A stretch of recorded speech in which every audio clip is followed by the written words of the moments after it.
ಒಂದು ಸಂಪೂರ್ಣವಾಗಿ ಧ್ವಂಸ ಆಗಿರುವಂತ ಸಿಟಿ. ಆ ಸಿಟಿಲಿ ನೀವು ನಿಮ್ ಪಾಡಿಗೆ ಹೋಗ್ತಿರ್ತೀರಾ, ಆಗ ನಿಮ್ಮ ಸುತ್ತಮುತ್ತ ಸಾವಿರಾರು ವಿಚಿತ್ರವಾಗಿರುವಂತಹ ಜೀವಿಗಳು ಬಂದು ನಿಂತ್ಕೊಬಿಟ್ರೆ ಹೇಗಿರುತ್ತೆ ಅಂತದ್ದೇ ಒಂದು ಸರ್ವೈವಲ್ ಮೂವಿನೇ ನಾವು ಇವತ್ತು ನೋಡ್ತಿರೋದು. ಈ ಮೂವಿ ಹೆಸರು ಎ ಕ್ವೈಟ್ ಪ್ಲೇಸ್ ಡೇ 1 ಅಂತ. ನೀವು ಕನ್ಫ್ಯೂಸ್ ಆಗೋದಕ್ಕೆ ಹೋಗ್ಬೇಡಿ. ಎ ಕ್ವೈಟ್ ಪ್ಲೇಸ್ ಅಂತ ಈಗಾಗಲೇ 2 ಮೂವಿಗಳು ರಿಲೀಸ್ ಆಗಿವೆ. ಆದ್ರೆ ಇವತ್ ನಾವು ನೋಡ್ತಿರುವಂತ ಮೂವಿ 2024ರಲ್ಲಿ ರಿಲೀಸ್ ಆಗಿರೋದು. ಆ 2 ಮೂವಿಗಳು ನಡೆಯೋದಕ್ಕಿಂತ ಮುಂಚೆ ಈ ಕತೆ ನಡೆದಿರೋದು. ಸರಿ, ಈಗ ನಾವು ತುಂಬಾ ಟೈಮ್ ಅನ್ನ ವೇಸ್ಟ್ ಮಾಡದೆ ನಮ್ಮ ಮೇನ್ ಸ್ಟೋರಿ ಕಡೆಗೆ ಹೊಟ್ಟೋಗೋಣ. ಈ ಕತೆ ಶುರುವಾದಾಗ ನಮ್ಗೆ ಹೇಳ್ತಾರೆ, ನ್ಯೂಯಾರ್ಕ್ ಸಿಟಿ ಪ್ರತಿದಿನನೂ 90 ಡೆಸಿಬಲ್ ನವರೆಗೂ ಸೌಂಡ್ ಅನ್ನ ಪ್ರೊಡ್ಯೂಸ್ ಮಾಡ್ತಿದೆ ಅಂತ. 90 ಡೆಸಿಬಲ್ ನವರೆಗೂ ಸೌಂಡ್ ಅನ್ನ ಪ್ರೊಡ್ಯೂಸ್ ಮಾಡ್ತಿದೆ ಅಂತಂದ್ರೆ ಇದನ್ನ ನಾವು ಸೌಂಡ್ ಪೊಲ್ಯೂಷನ್ ಅಂತ ಹೇಳ್ಬೋದು. ಮುಂದಿನ ಸೀನ್ ನಲ್ಲಿ ನಮ್ಗೆ ಸ್ಯಾಮ್ ಅನ್ನೋ ಒಬ್ಳು ಲೇಡಿನ ತೋರಿಸ್ತಾರೆ. ಇವಳೊಬ್ಳು ಕ್ಯಾನ್ಸರ್ ನ ಪೇಷಂಟ್. ಜಾಸ್ತಿ ದಿನ ಇವಳು ಬದುಕೋದಿಲ್ಲ. ಹಾಗೆ ಇವಳ ಹತ್ರ ಫ್ರೋಡೋ ಅನ್ನೋ ಒಂದು ಕ್ಯಾಟ್ ಕೂಡ ಇರುತ್ತೆ. ಈಗ ಇವಳು ಥೆರಪಿಗೆ ಅಂತ ಹಾಸ್ಪಿಟಲ್ ನಲ್ಲೇ ಸ್ಟೇ ಆಗಿರ್ತಾಳೆ. ಆಕ್ಚುಲಿ ಇವಳಿಗೆ ಈ ಥೆರಪಿ ಎಲ್ಲ ಇಷ್ಟನೇ ಇರೋದಿಲ್ಲ. ನಂತರ ಸ್ಯಾಮ್ ನ ನರ್ಸ್ ಆಗಿರುವಂತ ರುಬೈನ್ ಅನ್ನೋ ಒಬ್ಬ ವ್ಯಕ್ತಿನೂ ಕೂಡ ನಮ್ಗೆ ತೋರಿಸ್ತಾರೆ. ಇವತ್ತು ಎಲ್ಲಾ ಕ್ಯಾನ್ಸರ್ ಪೇಷಂಟ್ಸ್ ಗಳನ್ನ ಒಂದು ಪಪೆಟ್ ಶೋಗೆ ಅಂತ ಕರ್ಕೊಂಡು ಹೋಗ್ತಿರ್ತಾನೆ. ನೀನು ಬಾ ಅಂತ ಸ್ಯಾಮ್ಗೆ ಹೇಳ್ತಾನೆ. ಆದ್ರೆ ಇವಳು ಒಂದೇ ಒಂದು ಕಂಡೀಷನ್ ನ ಮೇಲೆ ಬರೋದಕ್ಕೆ ಒಪ್ಕೋತಾಳೆ. ಶೋ ಆದ್ಮೇಲೆ ನಾನು ಪಿಜ್ಜಾನ ತಿನ್ಬೇಕು ಅಂತ. ಅದಕ್ಕೆ ಇವನು ಕೂಡ ಸರಿ ಅಂತ ಒಪ್ಕೋತಾನೆ. ಇವಳು ಕೂಡ ಎಲ್ಲಾ ತಯಾರಿನೂ ಮಾಡ್ಕೋತಿದ್ದಂಗೆನೆ ಬಸ್ ಬರುತ್ತೆ. ರುಬೈನ್ ಪೇಷಂಟ್ಸ್ ಗಳನ್ನೆಲ್ಲ ಕರ್ಕೊಂಡು ಹೋಗ್ತಿರ್ತಾನೆ. ಸ್ವಲ್ಪ ಹೊತ್ತು ಇವರು ಟ್ರಾವೆಲ್ ಮಾಡಿದ್ಮೇಲೆ ಪಪೆಟ್ ಶೋ ನಡೀತಿರುವಂತ ಥಿಯೇಟರ್ ಹತ್ರ ಬಂದು ತಲುಪ್ತಾರೆ. ಇದೇ ಥಿಯೇಟರ್ ನಲ್ಲಿ ನಮ್ಗೆ ಹೆನ್ರಿ ಅನ್ನೋ ಒಬ್ಬ ವ್ಯಕ್ತಿ ಹಾಗೆ ಅವನ ಫ್ಯಾಮಿಲಿನೂ ಕೂಡ ತೋರಿಸ್ತಾರೆ. ಪಪೆಟ್ ಶೋ ಶುರು ಆಗುತ್ತೆ. ಒಬ್ಬ ವಯಸ್ಸಾಗಿರುವಂತ ವ್ಯಕ್ತಿ ಆ ಪಪೆಟ್ ನ ಕೈನಲ್ಲಿ ಹಿಡ್ಕೊಂಡು ಆಟ ಆಡಿಸ್ತಾ ಕಂಟ್ರೋಲ್ ಮಾಡ್ತಿರ್ತಾನೆ. ಇದನ್ನ ನೋಡಿ ಸ್ಯಾಮ್ಗಂತೂ ತುಂಬಾನೇ ಬೇಜಾರಾಗೋಗುತ್ತೆ. ಆ ಪಪೆಟ್ ತರನೇ ಕ್ಯಾನ್ಸರ್ ಕೂಡ ನನ್ನ ಜೀವನದಲ್ಲಿ ಆಟ ಆಡಿಸ್ತಿದೆ ಅಂತ ಅಲ್ಲಿಂದ ಎದ್ದು ಹೊರಗಡೆ ಬಂದ್ಬಿಡ್ತಾಳೆ. ಹೊರಗಡೆ ನೋಡಿದ್ರೆ ತುಂಬಾನೇ ಸೌಂಡ್ ಇರುತ್ತೆ. ಸರಿ ಅಂತ ಹೇಳಿ ಇವಳು ಫ್ರೂಡಾನ ಕರ್ಕೊಂಡು ಒಂದು ಸ್ಟೋರ್ಗೆ ಬಂದು ಚಾಕ್ಲೇಟ್ ಅನ್ನ ಪರ್ಚೇಸ್ ಮಾಡ್ತಾಳೆ. ಈ ಕಡೆ ರುಬೇನ್ ತುಂಬಾ ಟೆನ್ಷನ್ ನಿಂದ ಫೋನ್ ನಲ್ಲಿ ಮಾತಾಡ್ತಿರ್ತಾನೆ. ಅದೇ ಸಮಯಕ್ಕೆ ಸ್ಯಾಮ್ ಬಂದು ನಾನು ಪಿಜ್ಜಾ ತಿನ್ಬೇಕು ಅಂತ ಹೇಳ್ತಾಳೆ. ಆದ್ರೆ ಇವನ್ ಮಾತ್ರ ಸ್ವಲ್ಪ ಹೆದರ್ಕೊಂಡು ಈಗ ಸಿಟಿಯ ಕಂಡೀಷನ್ ಸರಿಯಿಲ್ಲ, ನಾವು ಮತ್ತೆ ಹಾಸ್ಪಿಟಲ್ಗೆ ಹೋಗ್ಬೇಕು ಅಂತ ಇವಳನ್ನ ಬಸ್ ಹತ್ತಿಸ್ತಾನೆ. ಎಲ್ಲರೂ ಒಳಗಡೆ ಬಂದು ಕುಂತ್ಕೊಳ್ತಿದ್ದಂಗೆನೆ ಬಸ್ ಸ್ಟಾರ್ಟ್ ಆಗಿ ಹೋಗ್ತಿರುತ್ತೆ. ಆದ್ರೆ ಸ್ವಲ್ಪ ದೂರ ಹೋಗ್ತಿದ್ದಂಗೆನೆ ಡ್ರೈವರ್ ಗಾಡಿನ ಸ್ಟಾಪ್ ಮಾಡ್ತಾನೆ. ಯಾಕೆಂತಂದ್ರೆ ಸ್ಪೇಸ್ ಇಂದ ಒಂದಷ್ಟು ವಸ್ತುಗಳು ಬಂದು ಭೂಮಿಗೆ ಅಪ್ಪಳಿಸ್ತಿರ್ತವೆ. ಒಂದು ವಸ್ತು ಇಲ್ಲಿಗೂ ಕೂಡ ಅಪ್ಪಳಿಸಿದ್ರಿಂದ ಒಂದು ದೊಡ್ಡ ಬ್ಲಾಸ್ಟ್ ಆಗೋಗುತ್ತೆ. ಸ್ವಲ್ಪ ಹೊತ್ತಿನ ನಂತರ ಸ್ಯಾಮ್ಗೆ ಎಚ್ಚರ ಆಗುತ್ತೆ. ಆದ್ರಿಂದ ಅವಳು ಬಸ್ ಇಂದ ಹೊರಗಡೆ ಬಂದು ನೋಡಿದ್ರೆ ಎಲ್ಲಾ ಕಡೆ ಬರೀ ಧೂಳೆ ಇರುತ್ತೆ. ಇಲ್ಲಿ ಏನ್ ಆಗ್ತಿದೆ ಅಂತಾನು ಕೂಡ ಇವಳಿಗೆ ಅರ್ಥ ಆಗ್ತಿರೋದಿಲ್ಲ, ಹಾಗೆ ಕಾಣಿಸ್ತಾನು ಇರೋದಿಲ್ಲ. ಅದೇ ಸಮಯಕ್ಕೆ ಇವಳು ನೋಟಿಸ್ ಮಾಡ್ತಾಳೆ, ಯಾರ್ಯಾರು ಸೌಂಡ್ ಅನ್ನ ಮಾಡ್ತಿರ್ತಾರೋ ಅವರೆಲ್ಲರನ್ನು ಏನೋ ಎಳ್ಕೊಂಡು ಹೋಗ್ತಿರುತ್ತೆ. ಇದೇ ಭಯದಲ್ಲಿ ಇವಳು ಒಂದು ಜಾಗದಲ್ಲಿ ಕುಂತಿರ್ಬೇಕಾದ್ರೆ ಇವಳಿಗೆ ಹಾಗೆ ನಮ್ಗೆ ಗೊತ್ತಾಗುತ್ತೆ ಭೂಮಿ ಮೇಲೆ ಏಲಿಯನ್ಸ್ ಗಳು ಅಟ್ಯಾಕ್ ಮಾಡ್ಬಿಟ್ಟಿದಾವೆ ಅಂತ. ಆ ಏಲಿಯನ್ಸ್ ಗಳಿಂದ ಈ ಜಾಗದಲ್ಲಿ ಮತ್ತೊಂದು ದೊಡ್ಡ ಬ್ಲಾಸ್ಟ್ ಆಗುತ್ತೆ. ಸ್ವಲ್ಪ ಹೊತ್ತಾದ್ಮೇಲೆ ಇವಳಿಗೆ ಎಚ್ಚರ ಆಗುತ್ತೆ. ನೋಡಿದ್ರೆ ಹೆನ್ರಿ ಇವಳ ಬಾಯನ್ನ ಮುಚ್ಚಿ ಸೌಂಡ್ ಮಾಡಬೇಡ ಅಂತ ಹೇಳ್ತಿರ್ತಾನೆ. ಇವನು ಬೇರೆ ಯಾರು ಅಲ್ಲ, ಆಗ್ಲೇ ನಾವು ಥಿಯೇಟರ್ ನಲ್ಲಿ ನೋಡಿದ್ವಲ್ಲ ಅವನೇ. ನಂತರ ಇವಳನ್ನ ಕರ್ಕೊಂಡು ಮುಂದೆ ಬಂದು ನೋಡಿದ್ರೆ ಆ ಜಾಗದಲ್ಲಿ ತುಂಬಾ ಜನರು ಇರ್ತಾರೆ. ಅವರೆಲ್ಲರಿಗೂ ಎಷ್ಟೇ ಗಾಯ ಆಗಿದ್ರು ಕೂಡ ಸ್ವಲ್ಪನೂ ಸೌಂಡ್ ಮಾಡದೆ ಒಂದೇ ಜಾಗದಲ್ಲಿ ಕುಂತಿರ್ತಾರೆ. ಯಾಕೆಂತಂದ್ರೆ ಆ ಏಲಿಯನ್ಸ್ ಗಳಿಗೆ ಕಣ್ಣಿರೋದಿಲ್ಲ. ಯಾರಾದ್ರೂ ಸ್ವಲ್ಪನಾದ್ರೂ ಸೌಂಡ್ ಮಾಡಿದ್ರು ಅವರನ್ನ ಹುಡುಕಿ ಸಾಯಿಸ್ತಿರ್ತವೆ. ಯಾಕೆಂತಂದ್ರೆ ಅವುಗಳ ಕಿವಿ ಅಷ್ಟೊಂದು ಸ್ಟ್ರಾಂಗ್ ಆಗಿರ್ತವೆ. ಅದೇ ಜಾಗದಲ್ಲಿ ಇವಳಿಗೆ ರೂಬೆನ್ ಕೂಡ ಮತ್ತೆ ಸಿಗ್ತಾನೆ. ಹಾಗೆ ಅವನು ಇವಳ ಕ್ಯಾಟ್ ಅನ್ನ ಸೇಫ್ ಆಗಿ ಇಟ್ಕೊಂಡಿರ್ತಾನೆ. ಅದೇ ಸಮಯಕ್ಕೆ ಬಿಲ್ಡಿಂಗ್ ನ ಮೇಲೆ ಮಿಲಿಟರಿಯ ಹೆಲಿಕಾಪ್ಟರ್ ಶಬ್ದ ಕೇಳಿಸುತ್ತೆ. ಆ ಮಿಲಿಟರಿ ಅವರು ಹೇಳ್ತಿರ್ತಾರೆ, ಯಾರ್ಯಾರು ಎಲ್ಲೆಲ್ಲಿದ್ದಾರೋ ಅಲ್ಲಲ್ಲೇ ಸೇಫ್ ಆಗಿ ಶಬ್ದ ಮಾಡ್ದಂಗೆ ಇರಿ ಅಂತ. ಆದ್ರೆ ಅಷ್ಟೊತ್ತಿಗೆ ಏಲಿಯನ್ಸ್ ಗಳು ಆ ಹೆಲಿಕಾಪ್ಟರ್ ಅನ್ನ ಬ್ಲಾಸ್ಟ್ ಮಾಡ್ಬಿಡ್ತವೆ. ಆ ಶಬ್ದನ ಕೇಳೋಕಾಗದೆ ಕ್ಯಾಟ್ ಆಗಿರುವಂತ ಫ್ರೂಡೋ ಅಲ್ಲಿಂದ ಓಡೊಂಟೋಗುತ್ತೆ. ಸ್ಯಾಮ್ ಕೂಡ ಅದನ್ನ ಫಾಲೋ ಮಾಡ್ಕೊಂಡ್ ಬರ್ತಾಳೆ. ಅವಳನ್ನ ಫಾಲೋ ಮಾಡ್ಕೊಂಡು ರುಬೆನ್ ಕೂಡ ಬರ್ತಾನೆ. ಆದ್ರೆ ಇವ್ರು ಬಂದಿರುವಂತ ಜಾಗದಲ್ಲಿ ಒಂದು ಏಲಿಯನ್ ಇರುತ್ತೆ. ಆಗ ಫ್ರೂಡೋ ಗೊತ್ತಿಲ್ಲದೆ ಒಂದು ಶಬ್ದ ಮಾಡಿದ್ರಿಂದ ಆ ಏಲಿಯನ್ ಇಲ್ಲಿಗೆ ಬರುತ್ತೆ. ಹೇಗೋ ಮಾಡಿ ಇವಳು ಫ್ರೂಡೋನ ಎತ್ಕೊಂಡು ತನ್ನ ಹತ್ರ ಇಟ್ಕೊಂಡಿರ್ತಾಳೆ. ಏಲಿಯನ್ ಕೂಡ ಯಾರಾದ್ರೂ ಬದುಕಿದಾರ ಅಂತ ಕೇಳಿಸ್ಕೊಂಡು ಹುಡ್ಕಾಡ್ತಿರ್ಬೇಕಾದ್ರೆ ಅಲ್ಲೇ ಮಲಗಿರುವಂತ ರುಬೆನ್ ಹತ್ರ ಅದು ಬಂದ್ಬಿಡುತ್ತೆ. ರುಬೆನ್ಗೆ ಎಷ್ಟೇ ಭಯ ಆಗ್ತಿದ್ರು ಕೂಡ ಸ್ವಲ್ಪನೂ ಶಬ್ದ ಮಾಡದೆ ಹಾಗೆ ಮಲ್ಕೊಂಡಿರ್ತಾನೆ. ಅದೇ ಸಮಯಕ್ಕೆ ಬಿಲ್ಡಿಂಗ್ ನ ಮೇಲೆ ಮತ್ತೊಂದು ಹೆಲಿಕಾಪ್ಟರ್ ಬರುತ್ತೆ. ಅದ್ರ ಶಬ್ದದಿಂದ ಈ ಜಾಗದಲ್ಲಿದ್ದಂತ ಏಲಿಯನ್ಸ್ ಗಳೆಲ್ಲ ಬಿಲ್ಡಿಂಗ್ ನ ಮೇಲೆ ಹೋಗ್ತವೆ ಹೆಲಿಕಾಪ್ಟರ್ ನ ಬ್ಲಾಸ್ಟ್ ಮಾಡೋದಕ್ಕೆ ಅಂತ. ಇಂತ ಒಂದು ದೃಶ್ಯನ ನೋಡಿ ಸ್ಯಾಮ್ಗಂತೂ ತುಂಬಾನೇ ಭಯ ಆಗೋಗಿರುತ್ತೆ. ನಂತರ ಇವಳು ಅಲ್ಲಿಂದ ಮುಂದೆ ಬಂದಾಗ ಒಬ್ಳು ಲೇಡಿ ರೇಡಿಯೋನ ಕೇಳ್ತಿರ್ತಾಳೆ. ಆ ರೇಡಿಯೋ ಇಂದಾನೆ ನಮ್ಗೆ ಗೊತ್ತಾಗುತ್ತೆ ಈ ಏಲಿಯನ್ಸ್ ಗಳು ಇಡೀ ಪ್ರಪಂಚದಲ್ಲೆಲ್ಲ ಆವರಿಸ್ಕೊಬಿಟ್ಟಿದಾವೆ ಅಂತ. ಅದೇ ಸಮಯಕ್ಕೆ ಬಿಲ್ಡಿಂಗ್ ನ ಮೇಲೆ ಏನೋ ಶಬ್ದ ಕೇಳಿಸುತ್ತೆ. ಆದ್ರಿಂದ ಏನಿರ್ಬೋದು ಅಂತ ಹೆನ್ರಿ ಹಾಗೆ ರುಬೆನ್ ನೋಡೋ ನೋಡೋದಕ್ಕೆ ಹೋಗ್ತಿರ್ಬೇಕಾದ್ರೆ ಅವ್ರ ಹಿಂದೆ ಸ್ಯಾಮ್ ಕೂಡ ಹೋಗ್ತಿರ್ತಾಳೆ. ನಂತರ ಇವ್ರು 3 ಜನ ಮೇಲೆ ಬಂದು ನೋಡಿದ್ರೆ ಇಡೀ ಸಿಟಿ ಎಲ್ಲಾ ಧ್ವಂಸ ಆಗೋಗಿರುತ್ತೆ. ಹಾಗೆ ಮಿಲಿಟರಿ ಅವರು ಏಲಿಯನ್ಸ್ ಗಳನ್ನ ಸಾಯಿಸೋದಕ್ಕೆ ಬಾಂಬ್ ಗಳನ್ನ ಹಾಕ್ತಾ ಸಿಟಿನ ಇನ್ನೂ ಕೂಡ ನಾಶ ಮಾಡ್ತಿರ್ತಾರೆ. ಅದೇ ಸಮಯಕ್ಕೆ ಅಲ್ಲಿಗೆ ಮತ್ತೊಬ್ಬ ವ್ಯಕ್ತಿ ಬಂದು ಅಷ್ಟೇ ನಾವಿನ್ನ ಬದುಕೋದಿಲ್ಲ ಅಂತ ಕಿರ್ಚೋದಕ್ಕೆ ಶುರು ಮಾಡ್ತಾನೆ. ಹೆನ್ರಿ ಅವನ ಬಾಯನ್ನು ಮುಚ್ಚೋದಕ್ಕೆ ಎಷ್ಟೇ ಪ್ರಯತ್ನ ಪಡ್ತಿದ್ರು ಕೂಡ ಆ ವ್ಯಕ್ತಿ ಕಿರ್ಚೋದಕ್ಕೆ ನೋಡ್ತಿರ್ತಾನೆ. ಆದ್ರಿಂದ ಇವನ ಫ್ಯಾಮಿಲಿನ ಕಾಪಾಡ್ಕೋಬೇಕು ಅಂತ ಆ ವ್ಯಕ್ತಿಯ ತಲೆನ ಗೋಡೆಗೆ ಹೊಡೆದು ಸಾಯಿಸ್ಬಿಡ್ತಾನೆ. ಇದರಿಂದ ಇವನಿಗೆ ತುಂಬಾನೇ ದುಃಖ ಆಗ್ತಿರುತ್ತೆ. ಯಾಕೆಂತಂದ್ರೆ ಇವನಿಂದ ಒಂದು ಪ್ರಾಣ ಹೋಗಿರೋದು ಇವನಿಗೆ ಇಷ್ಟ ಆಗ್ತಿರೋದಿಲ್ಲ. ಇದೇ ಬೇಜಾರ್ನಲ್ಲಿ ಇವರಿಬ್ರು ಕುಂತಿರ್ಬೇಕಾದ್ರೆ ಸ್ಯಾಮ್ ಬರ್ದು ತೋರಿಸ್ತಾಳೆ, ನನ್ಗೆ ಪಿಜ್ಜಾ ತಿನ್ಬೇಕು ಅನ್ನಿಸ್ತಿದೆ, ಪಿಜ್ಜಾ ಹುಡ್ಕೊಂಡು ಹೋಗ್ತೀನಿ ಅಂತ. ಅದಕ್ಕೆ ರುಬೆನ್ ಕೂಡ ನಗ್ತಾನೆ, ಬೇಡ ಅಂತ ಹೇಳ್ತಿರ್ತಾನೆ. ಅದೇ ಸಮಯಕ್ಕೆ ಕರೆಂಟ್ ಹೊರಟೋಗುತ್ತೆ. ಕರೆಂಟ್ ಹೋಗಿದ್ರಿಂದ ಬಿಲ್ಡಿಂಗ್ ನಲ್ಲಿದ್ದಂತ ಜನರೇಟರ್ ಸ್ಟಾರ್ಟ್ ಆಗಿ ತುಂಬಾ ಜೋರಾಗಿ ಸೌಂಡ್ ಮಾಡೋದಕ್ಕೆ ಶುರು ಮಾಡುತ್ತೆ. ಆ ಏಲಿಯನ್ ಬರೋಷ್ಟರಲ್ಲಿ ಆಫ್ ಮಾಡ್ಬೇಕು ಅಂತ ಇವನು ತುಂಬಾ ಕಷ್ಟಪಟ್ಟು ಜನರೇಟರ್ ನ ಆಫ್ ಮಾಡ್ತಾನೆ. ಇವನ ಬಟ್ಟೆ ಜನರೇಟರ್ ಗೆ ಸಿಗಾಕೊಂಡು ಹರಿದೋಗುತ್ತೆ. ಹೀಗೆ ಇವನು ಭಯ ಪಡ್ತಿರ್ಬೇಕಾದ್ರೆ ಆ ಬಟ್ಟೆ ಹರಿದಂತ ಸೌಂಡ್ ಅನ್ನ ಕೇಳಿ ಏಲಿಯನ್ ಬಂದು ಇವನನ್ನ ಎತ್ಕೊಂಡು ಹೊಟ್ಟೋಗುತ್ತೆ. ಇದನ್ನ ನೋಡಿ ಸ್ಯಾಮ್ಗೆ ತುಂಬಾನೇ ಶಾಕ್ ಆಗಿ ಅಳ್ತಿರ್ತಾಳೆ. ಆಕ್ಚುಲಿ ಇವಳಿಗೆ ಯಾವುದೇ ತರದ ಫ್ಯಾಮಿಲಿ ಇರೋದಿಲ್ಲ. ಪರಿಚಯ ಇದ್ದಂತ ರುಬೆನ್ ಕೂಡ ಸತ್ತೋದ. ಹಾಗೆ ಇವಳ ಹತ್ರ ಜಾಸ್ತಿ ಟೈಮ್ ಕೂಡ ಇರೋದಿಲ್ಲ. ಕ್ಯಾನ್ಸರ್ ನಿಂದ ಇನ್ನೇನು ಸಾಯೋದ್ರಲ್ಲಿ ಇರ್ತಾಳೆ. ಆದ್ರಿಂದ ಇವಳ ಕೊನೆಯ ಆಸೆ ಪಿಜ್ಜಾ ತಿನ್ಬೇಕು ಅನ್ನೋದನ್ನ ಪೂರೈಸ್ಕೋಬೇಕು ಅಂತ ಫ್ರೂಡೋನ ಕರ್ಕೊಂಡು ಆ ಬಿಲ್ಡಿಂಗ್ ಇಂದ ಹೊರಗಡೆ ಬರ್ತಾಳೆ. ನೋಡಿದ್ರೆ ಸಿಟಿ ಒಂದೇ ಒಂದು ದಿನದಲ್ಲಿ ಪಾಳು ಬಿದ್ದೋಗಿರುತ್ತೆ. ನಂತರ ಇವಳು ಸ್ಟೋರ್ ಗೆ ಬಂದು ಇವಳಿಗೆ ಬೇಕಾಗಿರುವಂತ ವಸ್ತುಗಳು ಹಾಗೆ ಕ್ಯಾಟ್ ಫುಡ್ ಅನ್ನ ಒಂದು ಬ್ಯಾಗ್ ಗೆ ಹಾಕುತ್ತಾಳೆ. ಇದೆಲ್ಲ ಆದ್ಮೇಲೆ ಇಲ್ಲಿಂದ ಸೀದಾ ಪಿಜ್ಜಾ ಅಂಗಡಿನ ಹುಡ್ಕೊಂಡು ಹೋಗ್ತಿರ್ತಾಳೆ. ನಂತರ ಇವಳು ಒಂದು ಜಾಗದಲ್ಲಿ ಫ್ರೂಡೋಗೆ ಫುಡ್ ಅನ್ನ ಹಾಕಿ ರೆಸ್ಟ್ ಅನ್ನ ಮಾಡ್ತಿರ್ಬೇಕಾದ್ರೆ ನೋಡ್ತಾಳೆ, ಒಂದು ಫೌಂಟೇನ್ ಹತ್ರ ಇಬ್ರು ಹುಡುಗರು ಏಲಿನಿಂದ ತಪ್ಪಿಸ್ಕೊಂಡು ಕುಂತಿರ್ತಾರೆ. ಆದ್ರಿಂದ ಇವಳು ಆ ಫೌಂಟೇನ್ ಹತ್ರ ಬಂದು ಇವಳು ಸ್ಟೋರ್ ನಲ್ಲಿ ತಗೊಂಡಿದ್ದಂತ ಒಂದು ಚಾಕ್ಲೇಟ್ ಅನ್ನ ಅವರಿಗೆ ಕೊಡ್ತಾಳೆ. ಅದೇ ಸಮಯಕ್ಕೆ ಮಿಲಿಟರಿ ಅವರು ಹೆಲಿಕಾಪ್ಟರ್ ನಲ್ಲಿ ಬಂದು ಸರ್ವೈವ್ ಆಗಿರುವಂತ ಜನರಿಗೆ ಹೇಳ್ತಿರ್ತಾರೆ, ಏಲಿಯನ್ಸ್ ಗಳು ನೀರಿನಲ್ಲಿ ಈಜೋದಕ್ ಆಗೋದಿಲ್ಲ. ಆದ್ರಿಂದ ಸರ್ವೈವ್ ಆಗಿರುವಂತ ಜನರನ್ನೆಲ್ಲರನ್ನು ನಾವು ಬೋಟ್ ಗಳಿಂದ ಬೇರೆ ಸೇಫ್ ಆಗಿರುವಂತ ಜಾಗಕ್ಕೆ ಕರ್ಕೊಂಡು ಹೋಗ್ತಿದೀವಿ. ಯಾರ್ಯಾರು ಸರ್ವೈವ್ ಆಗಿದ್ರೋ ಅವರೆಲ್ಲ ಬೋಟ್ ಗಳ ಹತ್ರ ಬನ್ನಿ ಅಂತ. ಏಲಿಯನ್ಸ್ ಗಳು ಹೆಲಿಕಾಪ್ಟರ್ ನ ಫಾಲೋ ಮಾಡ್ಕೊಂಡು ಹೋಗ್ತಿರ್ಬೇಕಾದ್ರೆ ಇವ್ರ 3 ಜನ ಬಂದು ಒಂದು ಜಾಗದಲ್ಲಿ ಬಚ್ಚಿಟ್ಕೋತಾರೆ. ಏಲಿಯನ್ಸ್ ಗಳೆಲ್ಲ ತುಂಬಾ ಸ್ಪೀಡ್ ಆಗಿ ಅಲ್ಲಿಂದ ಹೋಗಿದ್ರಿಂದ ಒಂದು ಕಬ್ಬಿಣದ ವಸ್ತು ಬಂದು ಈ ಜಾಗದ ಹತ್ರ ಬಿದ್ದೋಗುತ್ತೆ. ಆ ಸೌಂಡ್ ಅನ್ನ ಕೇಳಿ ಒಂದು ಏಲಿಯನ್ ಕೂಡ ಅಲ್ಲಿಗೆ ಬರುತ್ತೆ. ಆದ್ರೆ ಇವ್ರ 3 ಜನ ಯಾವುದೇ ತರದ ಸೌಂಡ್ ಮಾಡದೇ ಇದ್ದಿದ್ರಿಂದ ಅದು ಅಲ್ಲಿಂದ ಹೊಟ್ಟೋಗುತ್ತೆ. ನಂತರ ಏಲಿಯನ್ ಹೋಗ್ತಿದ್ದಂಗೆನೆ ಇವ್ರು 3 ಜನ ಹೊರಗಡೆ ಬರ್ತಾರೆ. ನೋಡಿದ್ರೆ ಸರ್ವೈವ್ ಆಗಿರುವಂತ ಜನರೆಲ್ಲರೂ ಬೋಟ್ ಗಳ ಹತ್ರ ಹೋಗ್ತಿರ್ತಾರೆ ಇಲ್ಲಿಂದ ಬೇರೆ ಕಡೆಗೆ ಹೋಗೋದಕ್ಕೆ ಅಂತ. ಸ್ಯಾಮ್ ಆ ಇಬ್ರು ಹುಡುಗರನ್ನ ಜನರ ಜೊತೆ ಕಳಿಸ್ತಾಳೆ. ಆದ್ರೆ ಇವಳು ಮಾತ್ರ ಅವ್ರ ಜೊತೆ ಹೋಗ್ತಿರೋದಿಲ್ಲ. ಯಾಕೆಂತಂದ್ರೆ ಇನ್ನ ಸ್ವಲ್ಪ ದಿನದಲ್ಲಿ ಕ್ಯಾನ್ಸರ್ ಇಂದ ಹೇಗಿದ್ರು ಸತ್ತೋಗ್ತಾಳೆ. ಆದ್ರಿಂದ ಇವಳ ಕೊನೆಯ ಆಸೆ ಆಗಿರುವಂತ ಪಿಜ್ಜಾನ ತಿಂದು ಇಲ್ಲೇ ಸಾಯ್ಬೇಕು ಅಂತ ಡಿಸೈಡ್ ಮಾಡಿರ್ತಾಳೆ. ಆದ್ರೆ ಈ ಜಾಗದಲ್ಲಿ ತುಂಬಾ ಜನ ಒಟ್ಟಿಗೆ ಹೋಗ್ತಿರೋದ್ರಿಂದ ಇವರೆಲ್ಲರ ಹೆಜ್ಜೆ ಶಬ್ದಗಳು ಹಾಗೆ ಸಣ್ಣ ಪುಟ್ಟ ಶಬ್ದಗಳನ್ನ ಕೇಳಿ ಏಲಿಯನ್ಸ್ ಗಳು ಇಲ್ಲಿಗೆ ಬಂದು ಇವರ ಮೇಲೆಲ್ಲ ಅಟ್ಯಾಕ್ ಮಾಡೋದಕ್ಕೆ ಶುರು ಮಾಡ್ತವೆ. ಇದರಿಂದ ಈ ಜಾಗದಲ್ಲಿ ತುಂಬಾ ಜನ ಸತ್ತೋಗ್ತಾರೆ. ಆದ್ರೆ ಸ್ಯಾಮ್ ಮಾತ್ರ ತುಂಬಾ ಕಷ್ಟಪಟ್ಟು ಒಂದು ಕಾರಿನ ಕೆಳಗಡೆ ಬಂದು ಬಚ್ಚಿಟ್ಕೋತಾಳೆ. ಅದೇ ಸಮಯಕ್ಕೆ ಏಲಿಯನ್ ಒಬ್ಬ ವ್ಯಕ್ತಿನ ಎಳೆದಿದ್ರಿಂದ ಆ ಕಾರು ಕೆಳಗಡೆ ಕುಸಿತಿರುತ್ತೆ. ಇವಳು ಹೊರಗಡೆ ಬರೋದಕ್ ನೋಡ್ತಿರ್ತಾಳೆ. ಆದ್ರೆ ಅವಳ ಕಾಲ್ ಬೇರೆ ಸಿಗಾಕೋಬಿಟ್ಟಿರುತ್ತೆ. ಆದ್ರೂ ಕೂಡ ತುಂಬಾ ಕಷ್ಟಪಟ್ಟು ಹೊರಗಡೆ ಬರ್ತಾಳೆ. ಆದ್ರೆ ಫ್ರೂಡೋ ಇವಳಿಂದ ಬೇರೆ ಆಗೋಗಿರುತ್ತೆ. ಅದಕ್ಕೆ ಒಂದು ಜಾಗದಲ್ಲಿ ಬಂದು ಕುಂತ್ಕೋತಾಳೆ. ಈ ಕಡೆ ಫ್ರೂಡೋ ಓಡಾಡ್ತಾ ಒಂದು ಜಾಗಕ್ಕೆ ಬರುತ್ತೆ. ಅಲ್ಲಿ ನೋಡಿದ್ರೆ ಒಬ್ಬ ವ್ಯಕ್ತಿ ನೀರಿಂದ ಎದ್ದೊಳ್ತಾನೆ. ಇವನ ಹೆಸರು ಎರಿಕ್ ಅಂತ. ಇವನು ಫ್ರೂಡೋನ ನೋಡ್ತಾನೆ. ನಂತರ ಸ್ಯಾಮ್ ಇದೇ ಜಾಗದಲ್ಲಿ ಕುಂತಿರ್ಬೇಕಾದ್ರೆ ಫ್ರೂಡೋ ಇವಳನ್ನ ಹುಡ್ಕೊಂಡು ಬರುತ್ತೆ. ಅದನ್ನ ಫಾಲೋ ಮಾಡ್ಕೊಂಡು ಎರಿಕ್ ಕೂಡ ಇಲ್ಲಿಗೆ ಬಂದಿರ್ತಾನೆ. ಸ್ಯಾಮ್ ಆ ಜಾಗದಿಂದ ಹೋಗ್ತಿರ್ಬೇಕಾದ್ರೆ ಎರಿಕ್ ಕೂಡ ಇವಳನ್ನ ಫಾಲೋ ಮಾಡ್ತಿರ್ತಾನೆ. ಯಾಕೆ ನನ್ನ ಫಾಲೋ ಮಾಡ್ತಿದ್ದೆ, ಇಲ್ಲಿಂದ ಹೋಗು ಅಂತ ಇವಳು ಹೇಳ್ತಿದ್ರು ಕೂಡ ಇವನು ಬಿಡ್ತಾನೆ ಇರೋದಿಲ್ಲ. ಅವಳನ್ನ ಫಾಲೋ ಮಾಡ್ತಾನೆ ಇರ್ತಾನೆ. ಅದೇ ಸಮಯಕ್ಕೆ ಮಳೆ ಕೂಡ ಶುರು ಆಗೋಗುತ್ತೆ. ಈ ಮಳೆಯಲ್ಲಿ ಇವರು ಮಾತಾಡಿದ್ರು ಕೂಡ ಏಲಿಯನ್ಸ್ ಗಳು ಇವರ ಮೇಲೆ ಅಟ್ಯಾಕ್ ಮಾಡೋದಿಲ್ಲ. ಯಾಕೆಂತಂದ್ರೆ ಮಳೆ ಸೌಂಡಿಗೆ ಇವರು ಮಾತಾಡ್ತಿರೋದು ಆ ಏಲಿಯನ್ಸ್ ಗಳಿಗೆ ಕೇಳಿಸೋದಿಲ್ಲ. ಆದ್ರಿಂದ ಇವರಿಬ್ರು ಒಂದು ಬಿಲ್ಡಿಂಗ್ ನ ಕೆಳಗಡೆ ಬಂದಾಗ ಸ್ಯಾಮ್ ಅವನನ್ನ ಕೇಳ್ತಾಳೆ, ಈಗ ನಾವು ಮಾತಾಡ್ಬೋದು, ನಿನ್ನ ಹೆಸರು ಏನು ಹೇಳು ಅಂತ ಅಂದಾಗ ಇವನು ಕೂಡ ಹೇಳ್ತಾನೆ, ನನ್ನ ಹೆಸರು ಎರಿಕ್ ಅಂತ.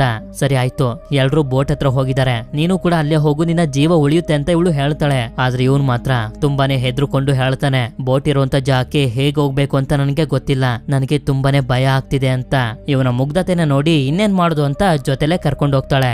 ರಾತ್ರಿ ಆಗೋಷ್ಟರಲ್ಲಿ ಇವರಿಬ್ರು ಸೇರಿ ಸ್ಯಾಮ್ ವಾಸ ಮಾಡ್ತಿದ್ದಂತ ಮನೆಯ ಬಿಲ್ಡಿಂಗ್ ಹತ್ರ ಬರ್ತಾರೆ. ಆದ್ರೆ ಸ್ಯಾಮ್ ಹತ್ರ ಕೀ ಇರೋದಿಲ್ಲ, ಎಲ್ಲೋ ಮಿಸ್ ಆಗೋಗಿರುತ್ತೆ. ಆದ್ರಿಂದ ಗುಡುಗು ಬರ್ತಿದ್ದಂಗೆನೆ ಬಾಗ್ಲನ್ನ ಹೊಡಿ ಅಂತ ಎರಿಕೆ ಹೇಳ್ದಾಗ ಇವನು ಕೂಡ ಸಿಡಿಲಿನ ಸೌಂಡ್ ಬರ್ತಿದ್ದಂಗೆನೆ ಆ ಬಾಗ್ಲನ್ನ ಹೊಡೆದಾಕ್ತಾನೆ. ನಂತರ ಸ್ಯಾಮ್ ಒಳಗಡೆ ಬಂದು ಇವಳ ಮೆಡಿಸನ್ ನ ಹುಡುಕಾಡ್ತಾ ಅವನನ್ನ ಕೇಳ್ತಾಳೆ, ನೀನ್ ಯಾರು, ನಿನ್ನ ಮನೆ ಎಲ್ಲಿದೆ ಅಂತ.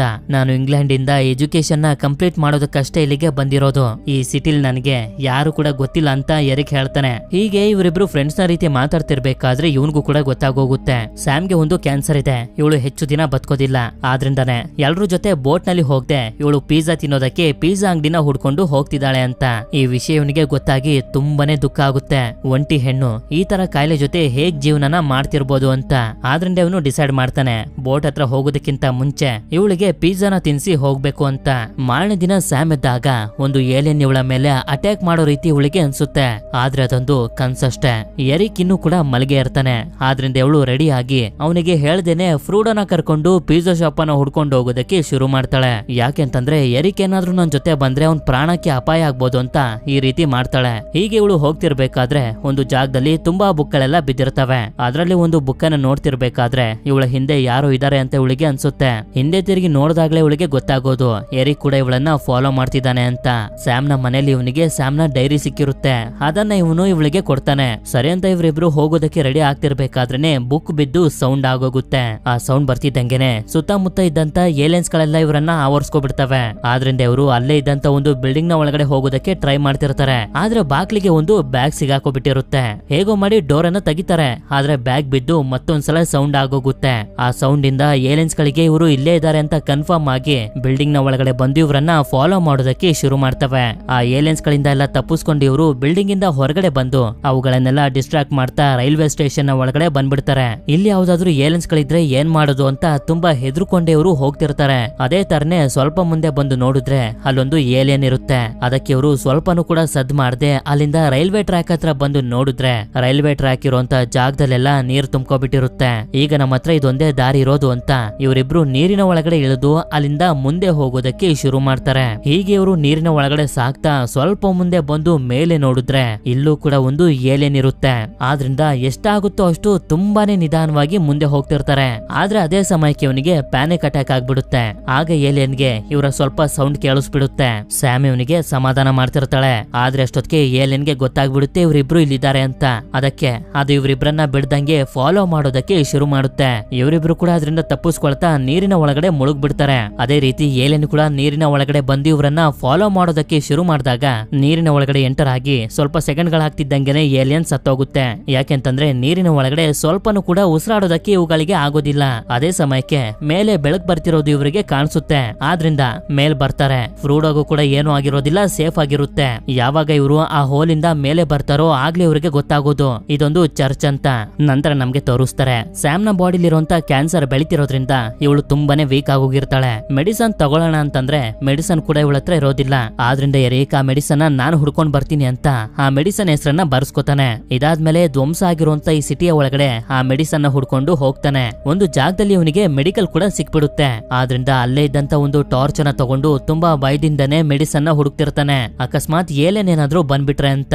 ಅದೇ ಸಮಯಕ್ಕೆ ಒಂದು ಸೌಂಡ್ ಇವನಿಗೆ ಕೇಳಿಸಿ ತುಂಬಾನೇ ಹೆದರ್ಕೊಬಿಡ್ತಾನೆ. ನೋಡಿದ್ರೆ ಫ್ರೂಡೋ ಇವನನ್ನ ಫಾಲೋ ಮಾಡ್ಕೊಂಡು ಬಂದ್ಬಿಟ್ಟಿರುತ್ತೆ. ಇದರಿಂದ ಇವನಿಗೆ ತುಂಬಾನೇ ಸಂತೋಷ ಆಗೋಗುತ್ತೆ. ನಂತರ ಇವರಿಬ್ರು ಮೆಡಿಸನ್ ತಗೊಂಡು ಮತ್ತೆ ಚರ್ಚ್ಗೆ ಹೋಗ್ತಿರ್ಬೇಕಾದ್ರೆ ಫ್ರೂಡೋ ಆಟ ಆಡೋದಕ್ಕೆ ಅಂತ ಒಂದು ಕನ್ಸ್ಟ್ರಕ್ಷನ್ ಸೈಟ್ ನ ಒಳಗಡೆ ಹೊಟ್ಟೋಗುತ್ತೆ. ಇವನ್ಗೂ ಕೂಡ ತುಂಬಾನೇ ಭಯ ಆಗೋಗುತ್ತೆ. ಇದು ಎಲ್ಲೆಲ್ಲೋ ಹೊಟ್ಟೋಯ್ತಲ್ಲ, ಏಲೇನ್ ಬಂದ್ಬಿಟ್ರೆ ಏನ್ ಮಾಡೋದು ಅಂತ. ಆದ್ರೂ ಕೂಡ ನಿಧಾನವಾಗಿ ಫ್ರೂಡೋ ಹೋಗಿರುವಂತ ಜಾಗಕ್ಕೆ ಇವನು ಕೂಡ ಬರ್ತಿರ್ತಾನೆ. ಇನ್ನೇನು ಇವನು ಫ್ರೂಡೋ ಹತ್ರ ಹೋಗ್ಬೇಕು ಅಂತ ಅನ್ಕೊಳ್ಳೋಷ್ಟ್ರಲ್ಲಿ ಒಂದು ಏಲಿಯನ್ ಅಲ್ಲಿಗೆ ಬಂದ್ಬಿಡುತ್ತೆ. ಅದಕ್ಕೆ ಇವನು ಕೂಡ ಒಂದು ಸಣ್ಣ ಶಬ್ದನೂ ಕೂಡ ಮಾಡ್ದಂಗೆ ಅಲ್ಲೇ ಕುಂತ್ಕೋಬಿಡ್ತಾನೆ. ಅಷ್ಟೊತ್ತಿಗೆ ಫ್ರೂಡೋ ಮೇಲೆ ಬಂದು ಕುಂತ್ಕೋಬಿಟ್ಟಿರುತ್ತೆ. ಹಾಗೆ ಆ ಏಲಿಯನ್ ಕೂಡ ಯಾರಾದ್ರೂ ಮನುಷ್ಯರು ಸಿಗ್ತಾರ ಅಂತ ಹುಡ್ಕಾಡ್ತಿರುತ್ತೆ ಅವರನ್ನ ಸಾಯಿಸೋದಕ್ಕೆ ಅಂತ. ಆದ್ರೆ ಎರಿಕ್ ಮಾತ್ರ ಏನಾದ್ರೂ ಪರವಾಗಿಲ್ಲ, ನಾನು ಫ್ರೂಡೋನ ಕರ್ಕೊಂಡು ಹೋಗ್ಲೇಬೇಕು ಅಂತ ನಿಧಾನವಾಗಿ ಸ್ವಲ್ಪನೂ ಕೂಡ ಶಬ್ದ ಬರ್ದೇ ರೀತಿ ಮೇಲಕ್ಕೆ ಹತ್ತುತ್ತಿರ್ತಾನೆ. ಅಷ್ಟೊತ್ತಿಗೆ ಅಲ್ಲಿಗೆ ತುಂಬಾ ಏಲಿಯನ್ಸ್ ಗಳೆಲ್ಲ ಬಂದ್ಬಿಡ್ತವೆ. ಇವನು ಕೂಡ ಫ್ರೂಡೋ ಹತ್ರ ಹೋಗ್ತಿರ್ಬೇಕಾದ್ರೆ ಒಂದು ಏಲಿಯನ್ ಇವನ ತುಂಬಾನೇ ಹತ್ರ ಬಂದ್ಬಿಟ್ಟಿರುತ್ತೆ. ಅದು ಕೇಳಿಸ್ಕೊತಿರುತ್ತೆ ಸುತ್ತಮುತ್ತ ಮನುಷ್ಯರೇನಾದ್ರೂ ಇದಾರ ಅಂತ. ಆದ್ರೆ ಇವನು ಸ್ವಲ್ಪನೂ ಶಬ್ದ ಮಾಡದೆ ಒಂದೇ ಕಡೆ ಇದ್ದಿದ್ರಿಂದ ಅದು ಏನು ಮಾಡದೆ ಅಲ್ಲಿಂದ ಹೊಟ್ಟೋಗುತ್ತೆ. ಅಂದ್ರೆ ಅದಕ್ಕೆ ಎರಿಕ್ ಇದ್ದಿದ್ದು ಗೊತ್ತಾಗ್ಲಿಲ್ಲ ಅಂತ. ಕೊನೆಗೂ ಇವನು ಫ್ರೂಡೋ ಹತ್ರ ಬರ್ತಾನೆ. ಈ ಕಡೆ ನಮ್ಗೆ ಚರ್ಚ್ ನಲ್ಲಿ ತೋರಿಸ್ತಾರೆ ಸ್ಯಾಮ್ ನ ಜೊತೆ ಈ ಜಾಗದಲ್ಲಿ ಇನ್ನೂ ಕೂಡ ತುಂಬಾ ಜನ ಇರ್ತಾರೆ. ಅದೇ ಸಮಯಕ್ಕೆ ಅಲ್ಲಿಗೆ ಎರಿಕ್ ಬಂದು ಇವಳ ಮೆಡಿಸನ್ ನ ಕೊಡ್ತಾನೆ. ಹಾಗೆ ಇವಳ ಹೊಟ್ಟೆಗಾಗಿದ್ದಂತ ಗಾಯಕ್ಕೆ ಬ್ಯಾಂಡೇಜ್ ಆಗ್ತಾನೆ. ಅದೇ ಸಮಯಕ್ಕೆ ಅವನು ಗಮನಿಸ್ತಾನೆ ಸ್ಯಾಮ್ ಅವಳ ಡೈರಿಲಿ ಬರ್ದಿರ್ತಾಳೆ ನನ್ಗೆ ಪಿಯಾನೋ ಅಂದ್ರೆ ತುಂಬಾನೇ ಇಷ್ಟ ಅಂತ. ಯಾಕೆ ಅಂತಂದ್ರೆ ಇವಳ ತಂದೆ ಪಿಯಾನೋನ ನುಡಿಸ್ತಿದ್ರು. ಹಾಗೆ ಇಷ್ಟೊತ್ತಿಗೆ ಎರಿಕ್ ಹಾಗೆ ಸ್ಯಾಮ್ ಒಂದು ಮಟ್ಟಿಗೆ ತುಂಬಾನೇ ಕ್ಲೋಸ್ ಫ್ರೆಂಡ್ಸ್ ಗಳಾಗೋಗಿರ್ತಾರೆ. ಮಾರನೇ ದಿನ ಇವನು ಸ್ಯಾಮ್ ನ ರೆಡಿ ಮಾಡಿಸ್ಕೊಂಡು ಚರ್ಚ್ ಇಂದ ಹೊರಗಡೆ ಕರ್ಕೊಂಡ್ ಬರ್ತಾನೆ. ಸಿಟಿಲ್ ನೋಡಿದ್ರೆ ಒಬ್ಬ ಮನುಷ್ಯನು ಕೂಡ ಇರೋದಿಲ್ಲ, ಬೇಕೋ ಅಂತಿರುತ್ತೆ. ಸರಿ ಅಂತ ಹೇಳಿ ಇವರಿಬ್ರು ಪಿಜ್ಜಾ ಶಾಪ್ ಹತ್ರ ಬಂದು ನೋಡಿದ್ರೆ ಏಲಿಯನ್ಸ್ ಗಳು ಅಟ್ಯಾಕ್ ಮಾಡಿದಾಗ ಈ ಪಿಜ್ಜಾ ಶಾಪ್ ಬ್ಲಾಸ್ಟ್ ಆಗಿ ಧ್ವಂಸ ಆಗೋಗಿರುತ್ತೆ. ಇದರಿಂದ ಇವರಿಬ್ರು ತುಂಬಾನೇ ಡಿಸಪಾಯಿಂಟ್ ಆಗೋಗ್ತಾರೆ. ಸ್ಯಾಮ್ ಅಂತೂ ಅಳೋದಕ್ಕೆ ಶುರು ಮಾಡ್ಕೊಬಿಡ್ತಾಳೆ. ನನ್ನ ಕೈಲಿ ನನ್ನ ಕೊನೆಯ ಆಸೆನ ತೀರಿಸ್ಕೊಳ್ಳೋದಕ್ಕೆ ಆಗ್ತಿಲ್ವಲ್ಲ ಅಂತ. ಆದ್ರಿಂದ ಎರಿಕ್ ಇವಳ ಹತ್ರ ಬಂದು ಅಳ್ಬೇಡ ಅಂತ ಸಮಾಧಾನ ಮಾಡ್ತಿರ್ತಾನೆ. ನಂತರ ಇವನು ಅಲ್ಲಿಂದ ಸ್ಯಾಮ್ ನ ಒಂದು ಬಾರ್ ನ ಒಳಗಡೆ ಕರ್ಕೊಂಡ್ ಬರ್ತಾನೆ. ಈ ಜಾಗದಲ್ಲಿ ತುಂಬಾ ಮ್ಯೂಸಿಕ್ ಇನ್ಸ್ಟ್ರೂಮೆಂಟ್ಸ್ ಗಳೆಲ್ಲ ಇರ್ತವೆ, ನೀನ್ ಇಲ್ಲೇರು ನಾನ್ ಸ್ವಲ್ಪ ಹೊರಗಡೆ ಹೋಗಿ ಬರ್ತೀನಿ ಅಂತ ಎರಿಕ್ ಹೊರಗಡೆ ಹೋಗ್ತಾನೆ. ಅಲ್ಲೇ ಇವಳಿಗೆ ಒಂದು ಸ್ಪೀಕರ್ ಕಾಣಿಸುತ್ತೆ. ಆ ಸ್ಪೀಕರ್ ಇಂದ ಇವಳು ಐಪಾಡ್ ಅನ್ನ ರೀಚಾರ್ಜ್ ಮಾಡ್ಕೋತಿರ್ತಾಳೆ. ನಂತರ ಜಾಗದಲ್ಲಿ ಇರುವಂತ ಪಿಯಾನನ್ನು ನೋಡಿ ಇವಳು ತುಂಬಾನೇ ಸಂತೋಷ ಪಡ್ತಾಳೆ. ಈ ಕಡೆ ಹೊರಗಡೆ ತಿನ್ನೋದಕ್ಕೆ ಏನಾದ್ರೂ ಸಿಗುತ್ತಾ ಅಂತ ಎರಿಕ್ ಹುಡುಕಾಡ್ತಿರ್ಬೇಕಾದ್ರೆ ಇವನ ಮುಂದೆನೆ ಒಂದು ಪಿಜ್ಜಾ ಶಾಪ್ ಇವನಿಗೆ ಕಾಣಿಸುತ್ತೆ. ಸ್ಯಾಮ್ ಆ ಬಾರ್ ನಲ್ಲಿ ವೈನ್ ಅನ್ನ ಕುಡಿತಿರ್ಬೇಕಾದ್ರೆ ಅದೇ ಸಮಯಕ್ಕೆ ಅಲ್ಲಿಗೆ ಎರಿಕ್ ಬಂದು ಆ ಪಿಜ್ಜಾ ಶಾಪ್ ಇಂದ ತಂದಿರುವಂತ ಪಿಜ್ಜಾನ ಅವಳಿಗೆ ತೋರಿಸ್ತಾನೆ. ಇದರಿಂದ ಸ್ಯಾಮ್ಗೆ ಎಷ್ಟು ಸಂತೋಷ ಆಗುತ್ತೆ ಅಂತಂದ್ರೆ ಸ್ವರ್ಗನೇ ಇವಳ ಕೈಗೆ ಸಿಕ್ಬಿಟ್ಟಿದ್ಯೇನೋ ಅಂತ ಅನ್ನಿಸ್ತಿರುತ್ತೆ.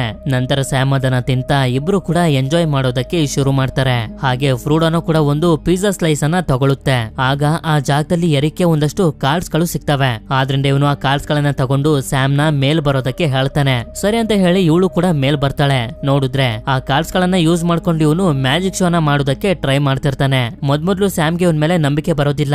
ನನ್ನ ಸಂತೋಷ ಪಡಿಸೋದಕ್ಕೆ ಏನೋ ಒಂದು ಮಾಡ್ತಿದ್ದಾನೆ ಅಂತ ಅನ್ಕೋತಿರ್ತಾಳೆ. ಆದ್ರೆ ಎರಿಕ್ ನೋಡಿದ್ರೆ ನಿಜವಾಗ್ಲೂ ಮ್ಯಾಜಿಕ್ ಅನ್ನ ಮಾಡ್ತಿರ್ತಾನೆ. ಇವನು ಮಾಡಿರುವಂತ ಮ್ಯಾಜಿಕ್ ಅನ್ನ ನೋಡಿ ಇವಳಿಗೆ ನಂಬೋದಕ್ಕೆ ಆಗೋದಿಲ್ಲ. ಇದರಿಂದ ಇಬ್ರು ಕೂಡ ತುಂಬಾನೇ ಸಂತೋಷ ಪಡ್ತಾರೆ. ನಂತರ ಇವರಿಬ್ರು ಆ ಬಾರಿಂದ ಹೊರಗಡೆ ಬಂದು ನೋಡ್ತಾರೆ. ಸರ್ವೈವ್ ಆಗಿರುವಂತ ಜನರೆಲ್ಲರೂ ಬೋಟ್ ನಲ್ಲಿ ಸೇಫ್ ಆಗಿರುವಂತ ಜಾಗಕ್ಕೆ ಹೋಗ್ತಿರ್ತಾರೆ.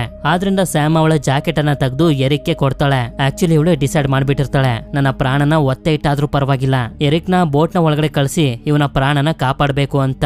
ಈ ಕಡೆ ಏಲಿಯನ್ಸ್ ಗಳು ಕೂಡ ಬೋಟ್ ಹೋಗ್ತಿರುವಂತ ಸೌಂಡ್ ಅನ್ನ ಕೇಳಿಸ್ಕೊತಿರ್ತವೆ. ಆದ್ರೆ ಅಲ್ಲಿಗೆ ಹೋಗೋದಕ್ಕೆ ಆಗ್ತಿರೋದಿಲ್ಲ. ಯಾಕೆಂತಂದ್ರೆ ಇವುಗಳಿಗೆ ನೀರ್ನಲ್ಲಿ ಈಜೋದಕ್ಕೆ ಬರೋದಿಲ್ವಲ್ಲ. ನಂತರ ಸ್ಯಾಮ್ ಎರಿಕ್ ನ ಕರ್ಕೊಂಡು ಆ ಬಿಲ್ಡಿಂಗ್ ಇಂದ ಹೊರಗಡೆ ಬರ್ತಾಳೆ. ಇವರಿಬ್ರು ತುಂಬಾ ನಿಧಾನವಾಗಿ ಬೋಟ್ ಇರುವಂತ ಜಾಗಕ್ಕೆ ಹೋಗ್ತಿರ್ತಾರೆ. ಆದ್ರೆ ಆ ಜಾಗದಲ್ಲಿ ತುಂಬಾನೇ ಏಲಿಯನ್ಸ್ ಗಳು ಇರ್ತವೆ. ಅವುಗಳನ್ನ ನೋಡಿ ಎರಿಕ್ಗೆ ಮತ್ತೊಂದ್ಸಲ ಪ್ಯಾನಿಕ್ ಅಟ್ಯಾಕ್ ಆಗೋಗುತ್ತೆ. ಆಗ ಸ್ಯಾಮ್ ಅವನಿಗೆ ಸಮಾಧಾನ ಮಾಡಿ ಫ್ರೂಡೋನ ಅವನ ಕೈಗೆ ಕೊಡ್ತಾಳೆ. ಯಾಕೆಂತಂದ್ರೆ ಅದನ್ನು ಕೂಡ ಇವನ ಜೊತೆ ಕರ್ಕೊಂಡು ಹೋಗೋದಕ್ಕೆ. ನಂತರ ಇವಳು ಒಂದು ಟೂಲ್ ಅನ್ನ ತಗೊಂಡು ಕಾರ್ ಗಳಿಗೆ ಹೊಡಿತಾ ಏಲಿಯನ್ಸ್ ಗಳನ್ನ ಡಿಸ್ಟ್ರಾಕ್ಟ್ ಮಾಡೋದಕ್ಕೆ ಶುರು ಮಾಡ್ತಾಳೆ. ಆದ್ರಿಂದ ಅವಳ ಕಡೆಗೆ ತುಂಬಾ ಏಲಿಯನ್ಸ್ ಗಳು ಬರೋದಕ್ಕೆ ಶುರು ಮಾಡ್ತವೆ. ಇದನ್ನ ಬೋಟ್ ನಲ್ಲಿ ಹೋಗ್ತಿರುವಂತ ಹೆನ್ರಿ ಕೂಡ ನೋಡಿ ಬೋಟ್ ಅನ್ನ ಸ್ಟಾಪ್ ಮಾಡೋದಕ್ಕೆ ಹೇಳ್ತಾನೆ. ಏಲಿಯನ್ಸ್ ಗಳೆಲ್ಲ ಸ್ಯಾಮ್ ನ ಕಡೆಗೆ ಹೋಗ್ತಿದ್ದಂಗೆನೆ ಇವನು ಬೋಟ್ ನ ಕಡೆಗೆ ಓಡೋಗೋದಕ್ಕೆ ಶುರು ಮಾಡ್ತಾನೆ. ಆದ್ರೆ ಹೋಗ್ತಿರ್ಬೇಕಾದ್ರೆ ಒಂದು ವಸ್ತುನ ಒದ್ದು ಸೌಂಡ್ ಮಾಡ್ಬಿಡ್ತಾನೆ. ಇದರಿಂದ ಏಲಿಯನ್ಸ್ ಗಳೆಲ್ಲ ಇವನ ಹಿಂದೆ ಬಿದ್ಬಿಡ್ತವೆ. ಇನ್ನೇನೋ ಆ ಏಲಿಯನ್ಸ್ ಗಳು ಓಡ್ ಬಂದು ಇವನ ಮೇಲೆ ಅಟ್ಯಾಕ್ ಮಾಡಬೇಕು ಅಂತ ಅನ್ಕೊಳ್ಳೋಷ್ಟ್ರಲ್ಲಿ ಇವನು ಫ್ರೂಡೋ ಜೊತೆ ನೀರಿನ ಒಳಗಡೆ ಹಾರ್ಬಿಡ್ತಾನೆ. ಇದರಿಂದ ಇವರಿಬ್ಬರ ಪ್ರಾಣ ಉಳ್ಕೊಳ್ಳುತ್ತೆ. ಇವರು ಸೇಫ್ ಆಗಿದ್ದಾರೆ ಅಂತ ಗೊತ್ತಾಗಿ ಸ್ಯಾಮ್ಗೂ ಕೂಡ ತುಂಬಾನೇ ಸಂತೋಷ ಆಗುತ್ತೆ. ನಂತರ ಇವನು ತುಂಬಾ ಬೇಜಾರಿಂದ ಅವಳ ಕಡೆಗೆ ನೋಡ್ತಾ ಬೋಟ್ ನ ಕಡೆಗೆ ಬರ್ತಾನೆ. ಆಗ ಬೋಟ್ ನಲ್ಲಿದ್ದಂತ ಜನರು ಇವನ ಪ್ರಾಣನ ಕಾಪಾಡ್ತಾರೆ. ಸ್ಯಾಮ್ ನ ಬಿಟ್ಟು ಬಂದಿರೋದಕ್ಕೆ ಇವನಿಗೆ ತುಂಬಾನೇ ಬೇಜಾರಾಗ್ತಿರುತ್ತೆ. ಹಾಗೆ ಫ್ರೂಡೋ ಕೂಡ ಸೇಫ್ ಆಗಿರುತ್ತೆ. ಈ ಕಡೆ ಸ್ಯಾಮ್ ಮನೆಗ್ ಬಂದು ಇವಳ ತಂದೆಯ ಫೋಟೋನ ನೋಡ್ತಾ ಅಳ್ತಾ ಕುಂತಿರ್ತಾಳೆ. ಅದೇ ಸಮಯಕ್ಕೆ ಬೋಟ್ ನಲ್ಲಿ ಹೋಗ್ತಿರುವಂತ ಎರಿಕ್ಗೆ ಸ್ಯಾಮ್ ಕೊಟ್ಟಿದ್ದಂತ ಜಾಕೆಟ್ ನಲ್ಲಿ ಒಂದು ಲೆಟರ್ ಸಿಗುತ್ತೆ. ಅದರಲ್ಲಿ ಅವಳು ಬರ್ದಿರ್ತಾಳೆ, ನನ್ನ ಫ್ರೂಡೋನ ಚೆನ್ನಾಗಿ ನೋಡ್ಕೋ, ಟೈಮಿಗೆ ಸರಿಯಾಗಿ ಊಟನ ಕೊಡು ಅಂತ. ಅದೇ ಈ ಕಡೆ ಸ್ಯಾಮ್ ಸ್ಪೀಕರ್ ನ ಇಟ್ಕೊಂಡು ಸಿಟಿಯ ಮಧ್ಯ ಬರ್ತಾಳೆ. ಈಗ ಇವಳು ಬದುಕೋದಕ್ಕೆ ಯಾವುದೇ ಕಾರಣಗಳು ಇರೋದಿಲ್ಲ. ಆದ್ರಿಂದ ಸ್ಪೀಕರ್ ನಲ್ಲಿ ತುಂಬಾ ಜೋರಾಗಿ ಸಾಂಗ್ ಹಾಕ್ಬಿಡ್ತಾಳೆ. ಅದನ್ನ ಕೇಳ್ತಿದ್ದಂಗೆನೆ ಇವಳನ್ನ ಸಾಯಿಸೋದಕ್ಕೆ ಒಂದು ಏಲಿಯನ್ ಕೂಡ ಬಂದ್ಬಿಡುತ್ತೆ. ಇಲ್ಲಿಗೆ ಈ ಮೂವಿ ಎಂಡ್ ಆಗುತ್ತೆ. ಈ ಮೂವಿ ನಿಮ್ಮೆಲ್ಲರಿಗೂ ಇಷ್ಟ ಆಗಿರುತ್ತೆ ಅಂತ ಅನ್ಕೊಂಡಿದೀನಿ. ಹಾಗೆ ನನ್ ಕಡೆಯಿಂದ ನಿಮ್ಮೆಲ್ಲರಿಗೂ ಒಂದು ಕ್ವಶನ್, ಸ್ಯಾಮ್ ನ ಬೆಕ್ಕಿನ ಹೆಸರು ಏನು ಅಂತ ನಿಮ್ಗೆ ನೆನ್ಪಿತ್ತು ಅಂತಂದ್ರೆ ಕಮೆಂಟ್ ಮಾಡಿ ತಿಳಿಸಿ. ಹಾಗೆ ವಿಡಿಯೋ ಇಷ್ಟ ಆಗಿತ್ತು ಅಂತಂದ್ರೆ ಲೈಕ್ ಮಾಡಿ. ಸರಿ, ಸಿಗೋಣ ಮತ್ತೊಂದು ಅಮೇಜಿಂಗ್ ಆಗಿರುವಂತ ವಿಡಿಯೋದಲ್ಲಿ. Until then stay tuned Mister Explainer Kannada.